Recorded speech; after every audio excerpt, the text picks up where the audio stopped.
সংঘটিত হৈছে এটা অতি ভয়ংকৰ ঘটনাৰ নাৰ্চাৰীত পঢ়ি থকাৰ এটি 5 বছৰীয়া শিশুৰ লগত এগৰাকী 50 বছৰীয়া মহিলাৰ শিক্ষয়িত্ৰীয়ে যি কাণ্ড কৰিলে সেই কাণ্ডই কেৱল ৰাজ্যতে নহয় সমগ্ৰ দেশতে এতিয়া জোকাৰণি সৃষ্টি হৈছে এক ভয়ংকৰ অমানৱীয় ঘটনাৰ সংঘটিত হৈছে যিটো ঘটনা শুনিলে আপোনাৰ হয়তো গাৰ নোম শিউৰি উঠিব আজি সংবাদ মাধ্যমত এই খবৰটোৱে শিৰোনাম দখল কৰিবলৈ সক্ষম হৈছে তামিলনাডুৰ এখন বিদ্যালয়ৰ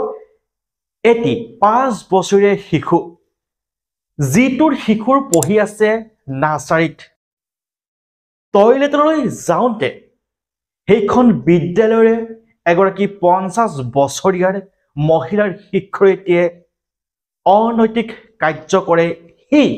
কণমানিটিৰ লগত যি ভয়ংকৰ কাণ্ড সংঘটিত কৰিলে এই শিক্ষয়িত্ৰীগৰাকীয়ে সেই কণমানিটোৱে সেই একেখন বিদ্যালয়তে পঢ়া নিজৰ ককায়েকক সকলোখিনি কথা খুলি ক'লে যদিও কণমানিগৰাকীয়ে সম্পূৰ্ণকৈ বুজাই দিব জনা নাই কিন্তু গাত যি আঘাত আছে সেই আঘাত দেখি সেইখন বিদ্যালয়ৰ যি শিক্ষক শিক্ষয়িত্ৰী আছিল তদন্ত আৰম্ভ কৰিলে আৰু তদন্তৰ পাছতে সকলোখিনি কথা পোহৰলৈ আহি গ'ল ইণ্ডিয়া টুডে নামৰ বাতৰি কাকতখনত প্ৰকাশ পোৱা তথ্য অনুসৰি এই তামিলনাডুৰ এই শিক্ষয়িত্ৰীগৰাকীক ইতিমধ্যে পস্কো আইনৰ অধীনত গ্ৰেপ্তাৰ কৰিছে আৰক্ষীয়ে এটি 5 বছৰীয়া শিশুক যি যৌন নিৰ্যাতন চলালে এগৰাকী 50 বছৰীয়া শিক্ষয়িত্ৰীয়ে এই ঘটনাটোৱে কেৱল তামিলনাডুৰতে নহয় সমগ্ৰ ভাৰততে এতিয়া খলকনি সৃষ্টি কৰিছে সঁচাকৈ কোন দিশে গতি কৰিছে বৰ্তমান মানৱ সমাজ এই ঘটনাটোৱে পুনৰাবৃত্তি কৰিছে এক ঘৃণনীয় কাণ্ড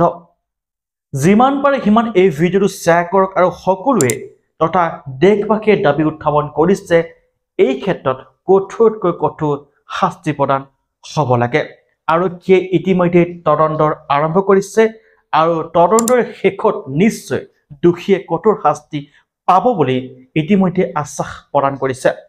ভিডিঅ'টো শেষলৈকে চোৱাৰ বাবে সকলোকে ধন্যবাদ জনাইছো যিমান পাৰে সিমান শ্বেয়াৰ কৰক আৰু প্ৰত্যেকটো মুহূৰ্ততে আপুনিও সাৱধান হৈ থাকক